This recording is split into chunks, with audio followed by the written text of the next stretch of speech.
그러므로 너희는 이렇게 기도하라. 하늘에 계신 우리 아버지여, 이름이 거룩히 여김을 받으시오며 나라가 임하오시며 뜻이 하늘에서 이루어진 것 같이 땅에서도 이루어지이다. 아멘.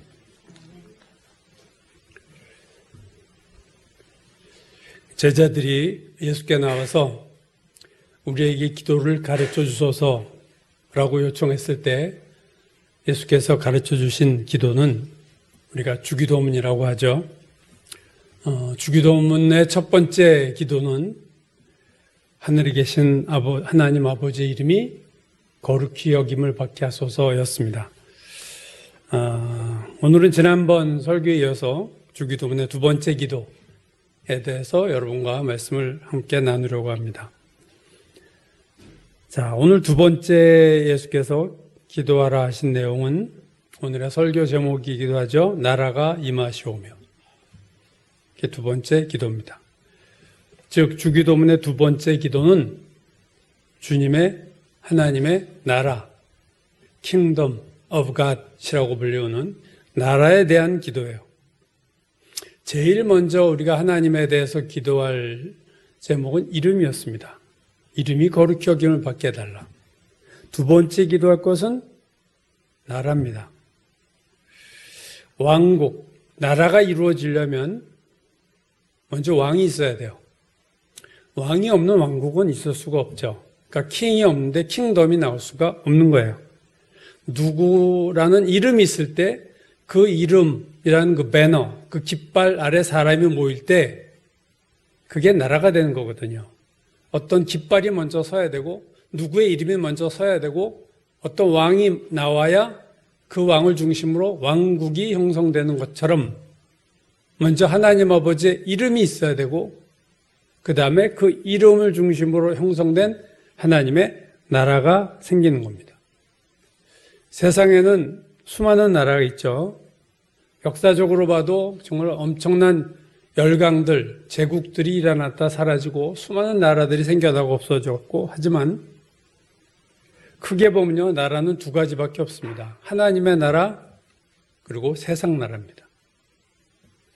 요한복음 18장에 보면 예수께서 로마 법정에 서셔서 빌라도에게 하신 말씀이 이거였어요. 예수께서 대답하시되 내 나라는, 나의 나라는 이 세상에 속한 것이 아니니라. 만일 내 나라가 이 세상에 속한 것이었더라면 내 종들이 싸워 나로 유대인들에게 넘겨지지 않게 하였으리라. 이제 내 나라는 여기에 속한 것이 아니니라.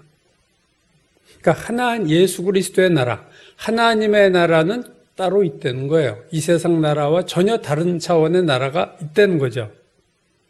하나님의 나라는 말 그대로 하나님의 나라고, 그럼 이 세상 나라는 누구의 나라냐? 우리 세상 사람들인 우리의 나라냐 할 때 그렇지 않다는 것을 성경이 말하고 있어요.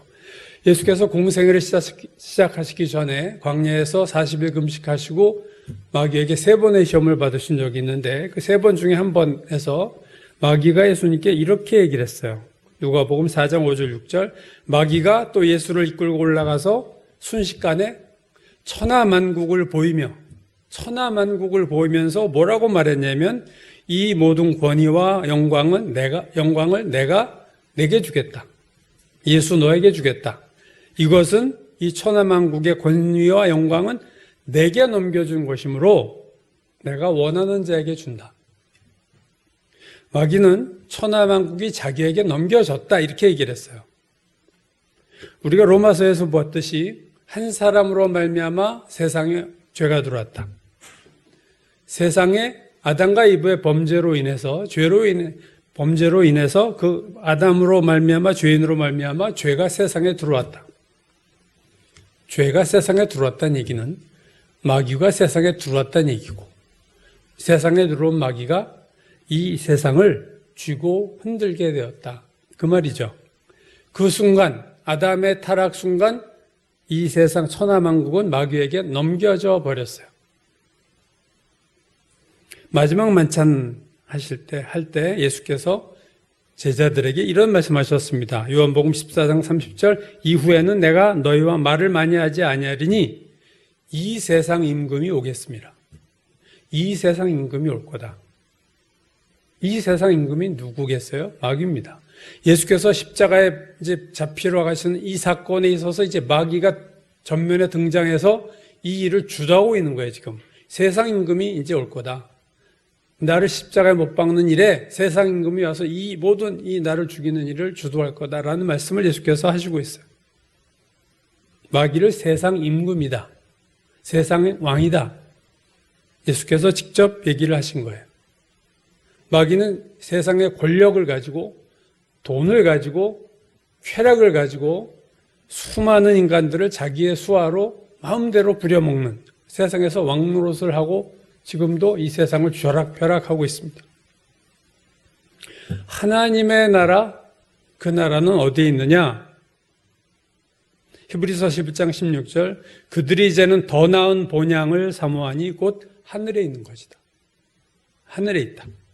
히브리서 12장 22절, 살아계신 하나님의 도성, 하나님의 시티인 하늘의 예루살렘과, 이 땅의 예루살렘은 우리가 알고 있지만 성경은 하늘의 예루살렘이 있는데 그게 하나님의 시티야. 하나님의 나라야.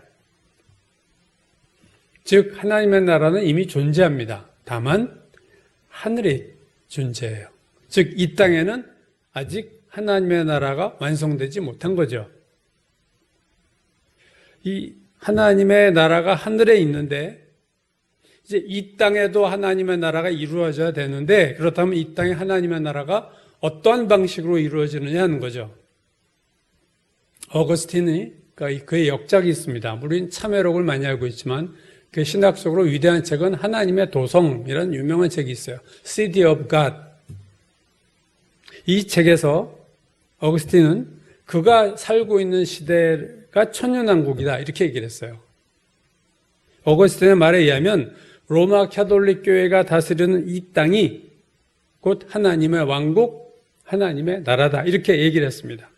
그래서 그는 이렇게 말해요. 하나님의 나라, Kingdom of God은 이미 교회에 나타났고 오순절과 예수 그리스도의 재림 사이가 천년 왕국이며 교회는 점점 영향력이 커져서 악을 뒤엎어버릴 것이다. 즉 미래에 오는 천년 왕국이 있는 게 아니고 이 교회 시대가 천년 왕국이라고 어거스틴이 주장했어요. 즉 어거스틴은 천년 왕국이 이미 시작됐고 언젠가 장차 클라이막스 절정에 도달할 거다 이렇게 얘기를 했죠. 그래서 어거스틴은 역사에 대해서 낙관적입니다. 점점 좋아지고 개선될 거예요. 이제 하나님의 나라가 이 땅이기 때문에 천년 왕국이 이 땅이기 때문에 이 땅은 점점점 좋아질 거다. 어거스틴이 교회가 하나님의 나라라고 결론을 내리게 한 결정적인 이유는 사실은 313년에 우리가 잘 아는 콘스탄티누스 황제가 밀라노 칙령에서 기독교를 공인했어요. 즉 그동안 기독교를 핍박했던 로마가 기독교라는 종교의 자유를 허락한 것이죠. 그게 콘스탄티누스 313년이었습니다.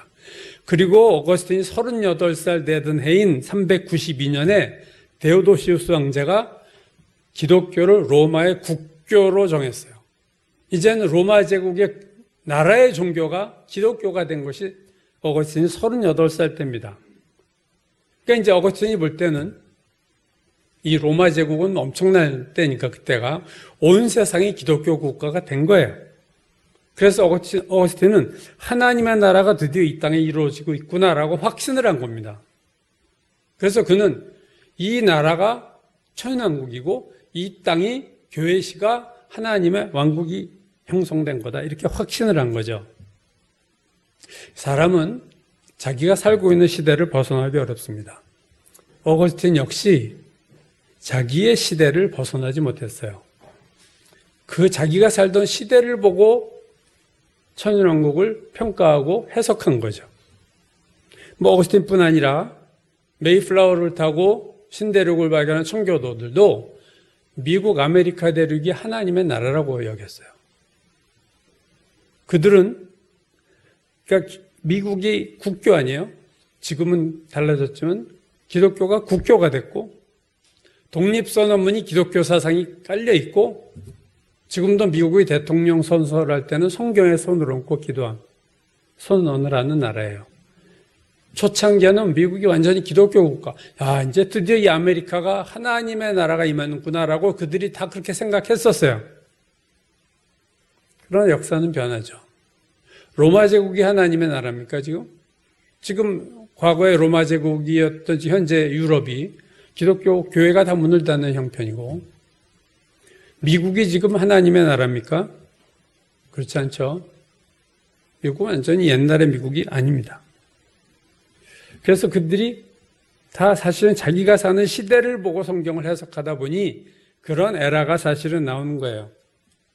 미국만 그런 것이 아니고 20세기에 들어서 서구 사회가 18, 19세기에 그 이성을 중시하는 계몽주의에 따라서 인간은 참 이성적인 존재다. 미련하게 살자 존재가 아니다. 이렇게 계몽주의와 산업혁명이 일어나서 엄청나게 생산성이 높아졌어요. 그래서 인간의 미래에 대해서 인간은 이성적이고 기계화에서 문명은 엄청난 생산성이 높아졌으니까 이 세상은 앞으로 좋아질 거야 라는 낙관론이 그 당시 20세기 유럽 서구 사회에 아주 만연했었습니다.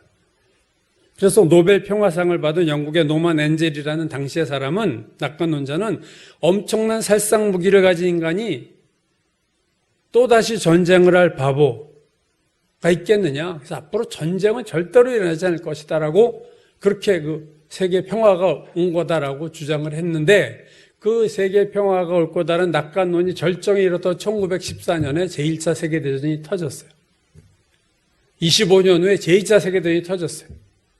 1차 세계대전에 실종까지 포함해서 2천만 명이 사망했고, 제2차 세계대전에 6천만 명이 죽었어요. 인류가 아주 끔찍한 일을 겪은 거죠. 그래서 낙관적인 미래를 꿈꾸던 인류는 그 참혹한 두 개의 세계대전을 통해서 낙관론을 완전히 포기했습니다. 낙관론이 없어졌어요. 당시의 교회도 하나님의 나라가 이렇게 좋게 이제 이루어질 거야 라고 생각했지만, 두 개의 세계대전을 겪으면서 교회에 있어서도 하나님의 나라가 점점 확대돼서 더 좋은 세상이 될 거라는, 그래서 이 땅의 천연왕국이 완성될 거다라는 목소리는 이제는 사그러들고 말았습니다. 21세기인 오늘날 여러분, 미래가 장밋빛입니까? AI가 생겨났다고 지금 장밋빛이 됩니까? 그렇잖아요. 지구온난화, 지진, 기근, 전쟁, 전염병, 코로나. 미래에 대한 영화들을 여러분 보세요. 전부 다 우중충하잖아요. 미래가 막 밝게 그려진 미래 영화 좀 본 적이 없어요. 전부 그냥 다 폐허가 되고 꼼꼼한 데서 사람들이 음침하게 지하 같은 데서 기어 나오고, 다 세상이 망해서 원폭으로 망하든 뭘로 망하든, 과학은 엄청 발달했지 몰라도 그렇게 미래가 밝지 않습니다. 오늘날 어거스틴이 살았다면 이 세상이 하나님의 나라라고 생각했을까요? 전 그렇지 않다고 생각합니다. 자기가 살던 시대에 기독교가 로마 제국의 국교가 된 것을 눈으로 본 그가 낙관적인 역사인식을 한 거죠. 예수께서 마태복음 24장에서 이렇게 말씀하셨어요. 노아의 때와 같이 인자의 임함도 그러하리라. 주님이 재림하실 때는 노아의 때와 같을 거야. 여러분, 노아의 때는 창세기에서 우리가 보았듯이 온 인류가 타락했어요. 그래서 하나님 홍수로 심판했을 때인데, 주님이 오실 때가 인류의 모습이 그 지경이 될 거다라는 거죠. 또 누가복음 11장에서는 롯의 때와 같으리라 이렇게 하셨어요. 노아의 때, 롯의 때. 이게 주님이 자신의 재림하실 때에 관해서 얘기한 두 시대입니다. 롯의 때라는 것은 소돔과 고모라의 때죠. 전에도 말씀드렸듯이 소돔, 고모라 성에는 대부분의 사람들이 동성애에 물들었어요. 오늘날도 이게 점점점 확대되고 있는 이 동성애가 그때는 지금보다 더 만연했습니다. 결국 유황불로 소돔, 고모라가 심판을 받았어요. 노아의 때는 홍수로 심판받았고, 롯의 때는 유황불로 심판을 받았어요. 주님이 재림의 때가 그와 같을 것이다. 즉 예수께서 말씀하신 예언에 의하면 역사는 점점 타락할 거다. 그 말씀이죠. 점점 이 역사는 어두움을 향해서 죄가 범람하고 더 범람하는 세상이 될 것이다. 하나님의 나라가 점점점 왕성해져서 살기 좋은 나라가 되고 주님이 재림하시는 그런 그림이 아니고 노아의 때와 롯의 때와 같을 때 주님이 재림하실 것이다. 그게 성경이 말하는 역사적인 흐름입니다. 그러면 하나님의 나라가 이 약해지는 세상 속에서 어떻게 이 땅에서 만들어지는가 할 때 오늘 주기도문 두 번째 기도는 오늘 본문이 분명히 대답하고 있어요. 나라가 임하시오며. 하나님의 나라가 임하는 거다. 첫 번째 기도가 하나님의 이름이 거룩히 여김을 받게 해달라는 기도였다면 두 번째 기도는 하나님의 나라가 이 땅에 임하게 해달라. 하나님의 나라를 이 땅에 세우게 해달라는 기도가 아니에요. 하나님의 나라는 이미 하늘에 존재하는데 그 하늘에 있는 하나님의 나라가 이 땅에 어느 날 그냥 내려오는 거예요. 임하는 거예요. 그걸 위해서 기도하라 너희가. 그게 주님이 가르쳐 주신 기도입니다. 하나님의 나라가 이 땅에 이루어짐에 있어서 인간이 하나님의 나라를 만들어 놓고 교회가 하나님의 나라를 이루어 놓고 주님이 다 된데 그냥 탁 내려오시는 게 아니라는 거죠. 역사의 마지막 때를 예언한 요한계시록을 보면 전체 22장 중에서 1장부터 20장까지가 막 전쟁과 재난과 그래서 이제 심판하는 것, 그게 20장까지예요. 20장 마지막에 심판이 이제 나오고요. 마지막 두 장은 21장과 22장은 하나님의 나라에 대한 말씀입니다. 그래서 21장 1절이 이렇게 시작해요. 또 내가 새 하늘과 새 땅을 보니 처음 하늘과 처음 땅이 없어졌고 바다도 다시 있지 않더라. 사도 요한이 본 환상에 의하면 처음 하늘과 처음 땅, 즉 오늘 우리가 보는 이 하늘, 우리가 발을 딛고 있는 이 땅은요 어느 순간 없어집니다. 어떻게 없어질지 우리는 알 수가 없어요 도대체. 그러나 새 하늘과 새 땅을 주기 전에 이 먼저 첫 하늘과 첫 땅, 바다도 다 없어질 거다. 그리고 새 하늘과 새 땅이 나타나는 거예요. 그러니까 한마디로 하나님이 재림하실 때 천지 개벽을 하시겠다는 거예요. 천지, 하늘과 땅을 다 뒤집어 엎어요. 그런 날이 분명히 옵니다. 그 새 하늘과 새 땅을 본 사도 요한은 계속해서 이렇게 말하죠. 21장 2절. 또 내가 봄에 새 하늘과 새 땅을 본 사도 요한이 또 뭘 봤냐면 내가 봄에 거룩한 성 새 예루살렘이 하나님께로부터 하늘에서 내려오니 그 준비한 것이 신부가 남편을 위하여 단장한 것 같더라. 새 예루살렘이 하늘에서 어떻게 한다고요? 내려와요. 어떤 상태로요? 신부가 남편을 위해서 꽃단장 완벽하게 한 채로 그냥 식장에 들어오듯이 새 예루살렘 성은 하늘에서 완성된 채로 그냥 이 땅으로 내려오는 거예요. 주기도문 말씀처럼 나라가 임하는 거죠. 새 하늘과 새 땅을 하나님이 만들어 놓고 그 새 하늘과 새 땅 가운데 새 예루살렘 성이 내려옵니다. 하나님의 나라는 이미 하늘에 이루어졌어요. already. 그러나 이 땅은 아직 아닙니다. not yet. 우리가 already, not yet 그런 말을 많이 쓰죠. 이미 already. 하나님의 나라는 있지만 not yet. 아직 완성된 건 아니에요. 그리고 역사의 마지막 때 하나님의 나라가 임함으로써 이 땅에 임함으로써 하나님의 나라가 이제 완성이 될 겁니다.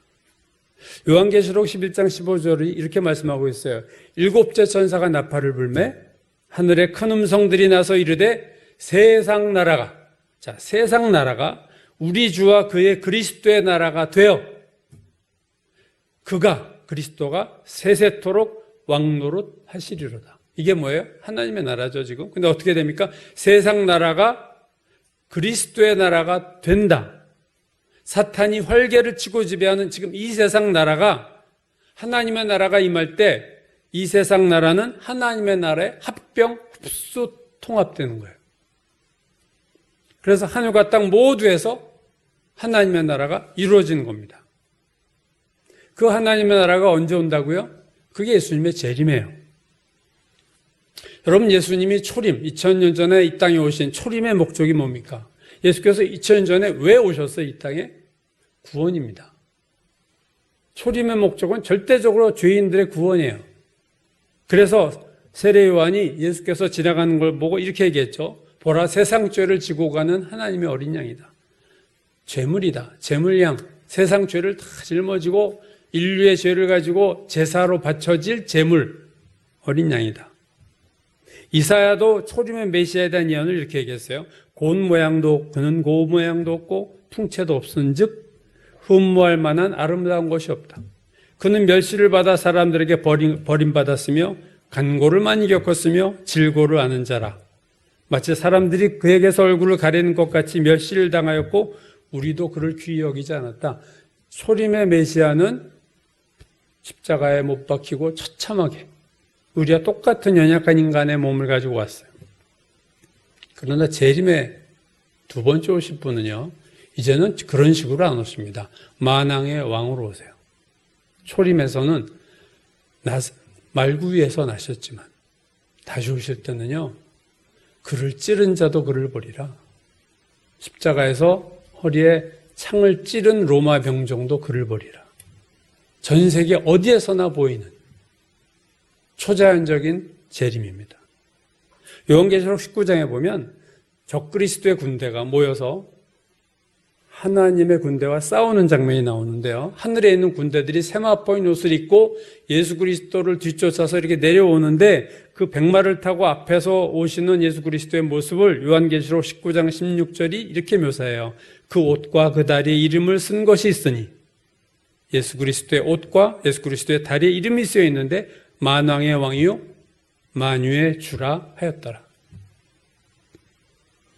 여러분, 예수께서 만왕의 왕으로 오신다는 것은 하나님의 통치의 영역이 하늘만이 아니라 이제는 이 땅에도 미친다. 즉, 이 땅에 드디어 하나님의 나라가 완성된다는 거죠. 여러분, 재림은 그냥 예수님이 오신다만이 아니라 재림은 하나님의 나라가 이 땅에 임한다는 거예요.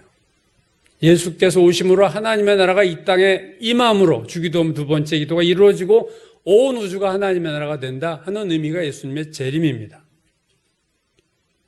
온 땅이 하나님의 나라가 된다는 것에 대해서 다니엘서 2장에 느부갓네살 왕이 꿈을 꾸는 얘기했었죠. 신상의 꿈을 꿨어요. 큰 사람의 신상을 느부갓네살이 꿈에 봤는데 머리는 순금으로 돼 있고 가슴과 두 팔은 은으로 돼 있고 배와 넓적다리는 구리, 동으로 돼 있고 종아리는 쇠, 철로 돼 있고 발가락 10개는 쇠와 진흙이 섞여 있는 모습으로 돼 있습니다. 다니엘이 해석하죠. 이 신상은 세상 나라다. 금은 바벨론 당시 느부갓네살이 왕으로 있던 바벨론이다.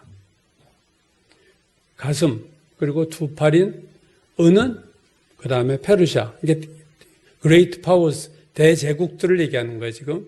페르시아고, 세 번째, 동구리로 된 것은 알렉산더의 그리스. 네 번째, 종아리. 쇠로 된 것은 로마 제국이었습니다. 자, 네 개의 위대한 제국들. 바벨론, 페르시아, 그리스, 로마. 그리고 재미난 건 이제 마지막 10개의 발가락은 이게 마지막 시대의 나라들인데, 진흙과 흙으로 돼 있어서 이게 서로 결합이 잘 안 돼 있는 모습으로 나타날 거다. 이게 이제 마지막 때에 뭔가 세계적인 또 제국이 하나 나올 텐데, 쇠라는 것이 그러니까 로마 제국의 요소가 분명히 있고요. 그러나 쇠와 다니엘이 말하죠. 쇠와 진흙이 잘 섞이지 않는 듯이 이 나라가 완전히 섞이지는 않을 거다. 그래서 많은 사람들이 옛날에 EU가 아니냐, 유럽이 아니냐, 지금도 유럽이라고 하는 분들이 있고, 10발가락이 아랍 쪽으로 얘기하는 분도 있고 해석은 좀 다르죠. 어쨌든 10발가락이 마지막 시대입니다. 그러니까 이게 세상 나라를 지금 신상으로 느부갓네살이 꿈을 꾼 거예요. 근데 이 꿈의 마지막에 놀라운 일이 일어나죠. 다니엘서 2장 34절 35절 또 왕이 보신즉 다니엘의 해석입니다. 손대지 아니한 돌이 나와서 손대지 않은 돌이 나와서 신상의 쇠와 진흙의 발을 쳐서 부서뜨림에 그때의 쇠와 진흙과 놋과 은과 금, 신상 전체가 다 부서져 여름 타작마당에 겨같이 되어서 바람에 불려 간 곳이 없었고 다 없어졌어요. 신상은 다 없어졌어요. 돌이 친 거는 발가락만 쳤는데 다 없어졌어요. 그리고 우상을 친 돌은 태산을 이루어 온 세계에 가득하였나이다. 해석해요. 느부갓네살의 꿈을 다니엘이 해석을 해주죠. 신상을 친 돌이 태산을 이루어 온 세상에 가득하다라는 것의 그 의미가 뭐냐에 대해서 다니엘이 이렇게 해석을 하죠. 이 여러 왕들의 시대에, 마지막 때 여러 왕들이 있는 10개의 발가락, 10왕들의 시대에 하늘의 하나님이 한 나라를 세우시리니. 자, 하늘의 하나님이 한 나라를 세우실 거다. 그게 뭐겠어요? 하나님의 나라, 킹덤 오브 갓, 하나님의 나라예요. 이것은 영원히 망하지도 아니할 것이요, 그 국권이, 나라의 권한이, 권세가 다른 백성에게로 돌아가지도 아니할 것이요, 도리어 이 모든 나라를 쳐서 멸망시키고 영원히 설 것이라. 신상을 친 돌, 하나님의 나라. 신상, 이건 세상 나라. 세상 나라는 망하고 하나님의 나라가 임할 것이다. 그래서 온 우주에 태산을 이룬다. 온 세상에 하나님의 나라로 가득 찰 거다. 예언이죠. 종말에 대한 예언입니다. 신상을 무너뜨린 돌, 그 돌을 다니엘서는요, 손대지 않은 돌이다 이렇게 말해요. 손대지 않은 돌이라는 것은 자연석이란 말이에요. 사람이 이렇게 깎거나 뭐 다듬은 돌이 아닌 사람의 손을 전혀 타지 않은 돌. 그 말은 뭐예요? 이 돌이 하나님의 나라인데 사람이 만드는 나라가 아니라는 거예요. 사람의 손길도 닿지 않은 돌이 내려오는 거예요. 하나님의 나라가 그냥 임하는 겁니다, 여러분. 인간이 뭐 거기에 도와서 나라를 건설하고 이렇게, 그게 아니고 사람의 손이 닿지 않는, 타지 않은 돌, 손대지 않은 돌이 이 땅에 임함으로 100% 하나님이 세우신 하나님의 나라가 이 땅에 임할 거다. 예수님이 마지막 때 제자들에게 얘기하셔서 내가 처소를 예비하러 간다. 혼자서 예비하시겠다는 게 인간의 도움 없이 하나님의 나라는 하나님이 만드셨어요. 하늘에 이미 만드셨어요. 어느 순간 이제 언제 그 나라가 이 땅에 오느냐? 그게 이제 우리의 남은 과제고 그게 우리가 말세라는 의미가 그런 거죠. 하나님의 나라가 하늘에서 그냥 임하는데 그렇다고 우리가 해야 될 일이 전혀 없는 게 아니에요. 오늘 본문이 뭐예요? 나라가 임하시도록 너희가 기도하라. 우리가 해야 될 부분이 있어요. 하나님의 나라가 임하게 하소서라고 기도하는 것이 우리의 의무입니다.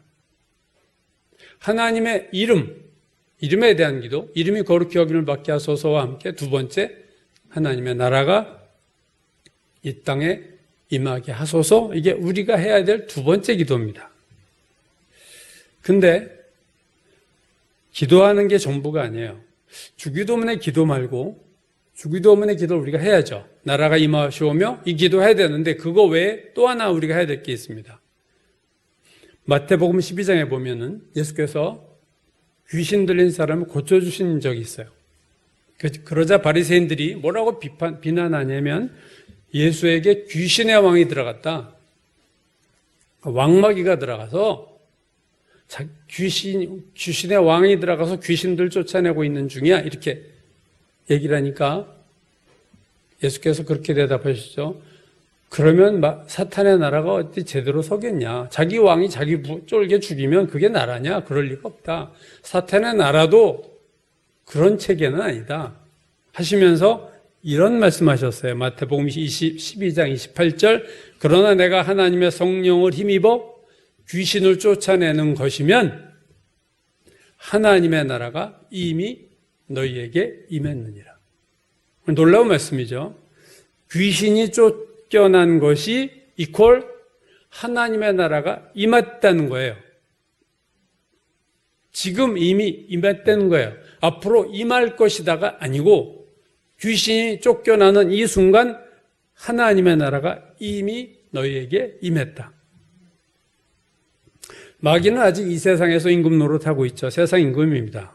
그래서 나라가 지금이 아니라 장차 임할 거예요. 그런데 오늘 마태복음 12장을 보면 귀신 들린 사람에서 귀신이 쫓겨나는 순간 하나님의 나라가 임했다는 거예요. 이게 무슨 말입니까?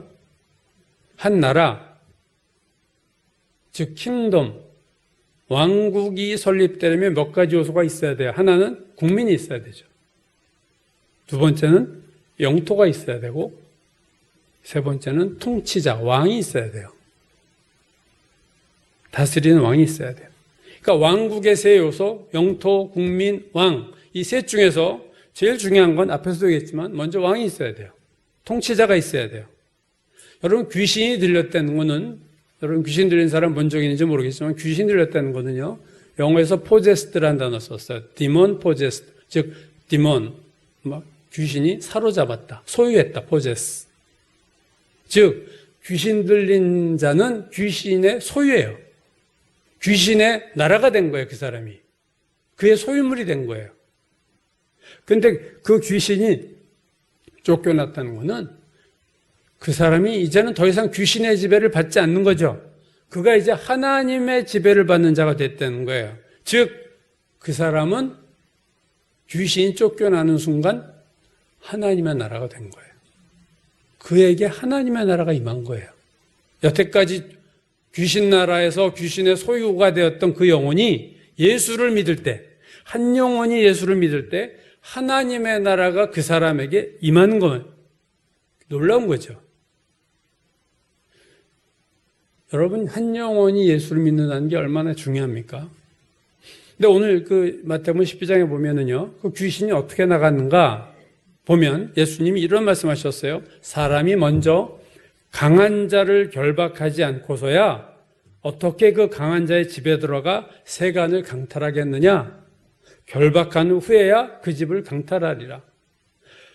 강한 자를 결박하고, 강한 자가 누구예요? 귀신입니다. 귀신을 결박하고 더 강한 힘으로 결박하고 귀신의 집에 들어가 세간, 귀신의 살림살이, 그게 한 영혼이에요. 귀신들 영혼. 그 영혼을 강탈해 강제로 빼앗아 내는 거다. 즉 예수께서 귀신 들린 사람에게서 귀신을 쫓아냈다는 것은 귀신을 결박하고 그 안에 있는 그의 세간, 그동안 그의 세간이었던 한 영혼을 다시 강제로 뽑아내고 하나님의 나라로 끄집어 내는 거예요. 즉 귀신을 쫓아내는 것은요, 설득이 아니라 힘으로 하는 거예요. 귀신에게 설득이 통할 리가 없죠. 전쟁을 통해서 한 영혼을 얻은 거예요.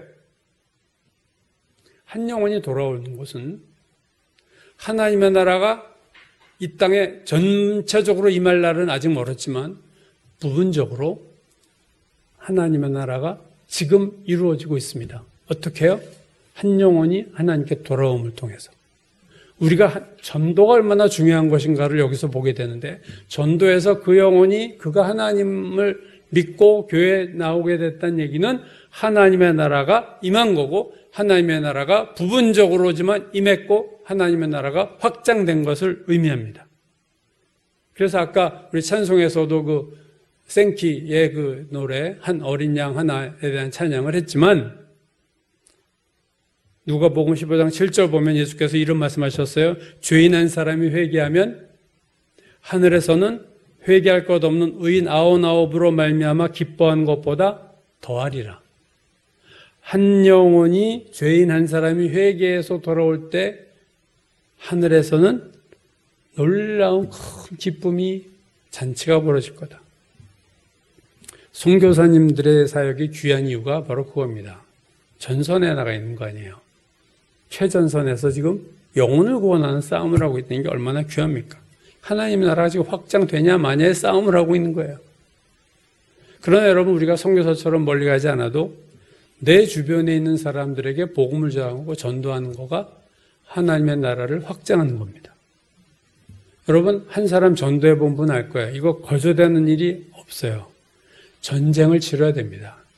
오늘 예수님이 강한 자를 결박한다 이 말했지만, 그래서 여러분 기도의 전쟁을 해야 돼요. 한 사람 구원하려면 그 사람 놓고 끊임없이 하루에도 몇 번씩 그 사람을 위해서 기도해야 돼요. 물질을 아끼면 안 돼요. 물질도 써야 되고 그 사람이 원할 때 시간도 내야 돼요.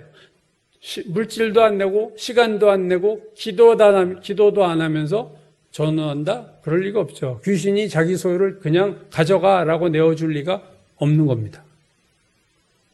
오늘 우리가 하나님의 나라에 대해서 두 가지를 해야 돼요. 하나는 나라에 임하옵시며 주님이 하라는 대로 기도를 해야 되고, 또 하나는요, 하나님의 나라가 이 땅에 임할 수 있도록 한 영혼을 구원하는 일을 우리가 해야 됩니다. 기도만 하는 게 아니에요.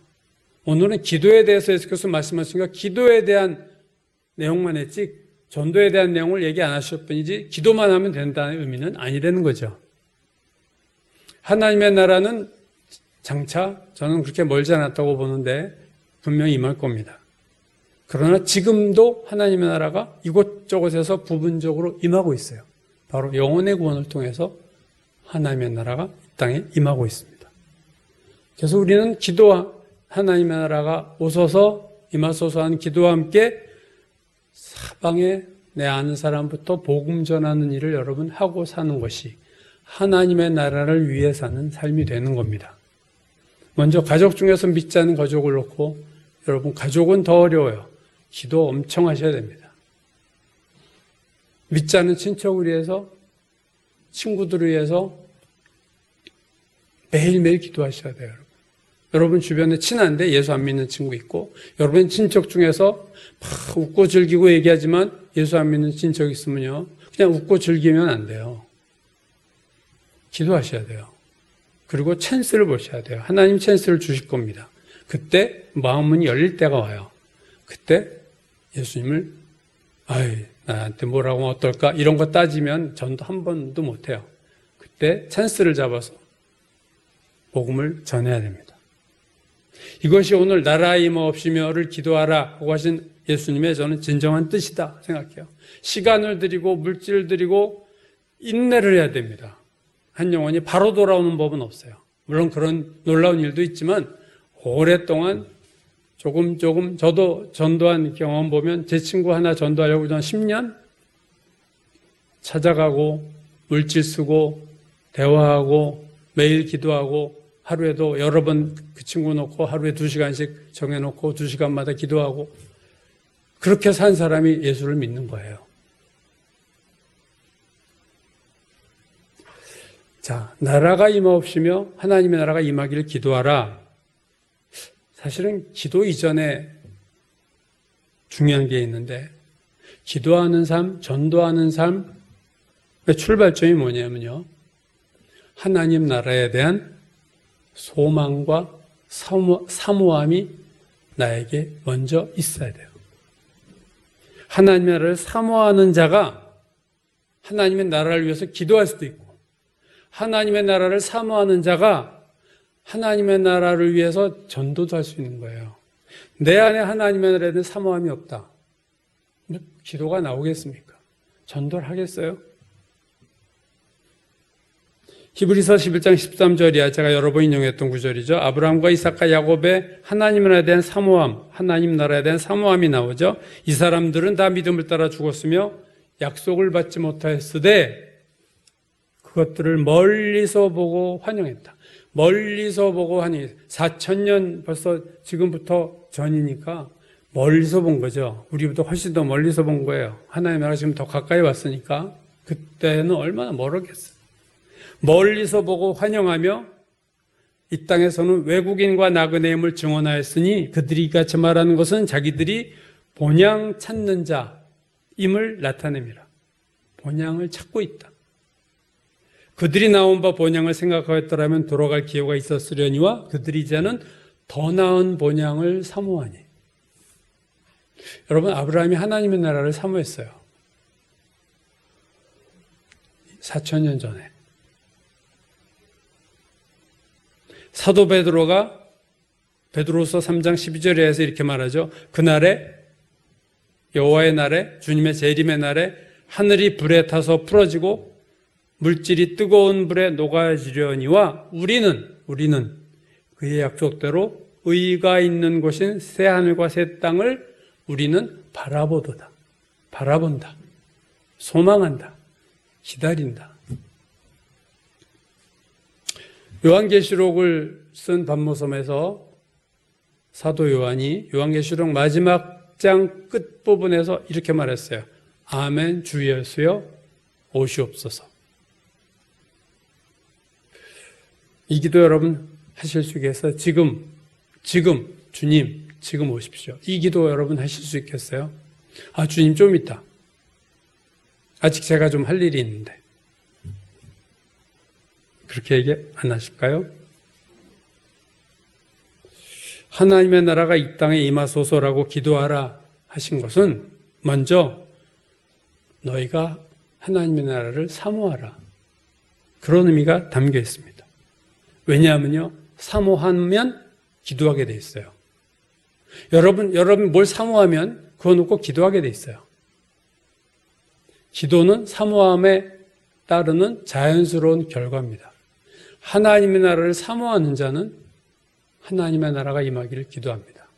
제가 아는 젊은 친구는 40대 초반인데 세상에 부족함이 없어요. 잘 나가는데 저한테 그런 얘기했어요. 제가 충격받았어요. 저는요, 지금이라도 주님 오셨으면 좋겠습니다. 그 입에서 나올 말이라고 생각 안 했었기 때문에.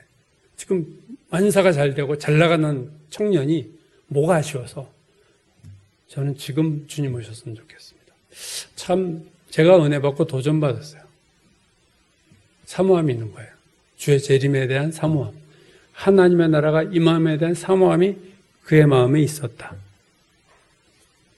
사모하면, 하나님의 나라를 사모하면 하나님의 나라가 임하게 하소서라고 기도하고, 하나님의 나라에 들어가지 못하는 자들이 불쌍해지고 그래서 전도하게 됐어요. 이게 다 연결된 거예요. 하나님의 나라를 내가 사모하지 않는데 그 나라가 임하기를 열심히 기도할 리가 있겠습니까? 하나님의 나라를 사모하지 않는데 내가 봐도 이 세상이 더 좋은데, 나에게도 이 세상이 좋은데 남에게 주님의 나라가 올 거다, 이런 얘기를 하며 전도를 할 수 있겠습니까? 그러므로 우리는, 저는 제일 먼저 해야 될 기도가 그거라고 생각하는데, 하나님, 제가 하나님의 나라를 사모할 수 있게 하옵소서. 주님의 재림을 사모하는 자가 되게 하여 주옵소서. 여러분, 그 기도부터 하셔야 된다고 저는 생각합니다. 그게 없는데 무슨 나라가 임하옵시며, 다 형식적인 기도가 되고 마는 거예요. 그러므로 여러분이 여러분의 신앙을 확인하세요.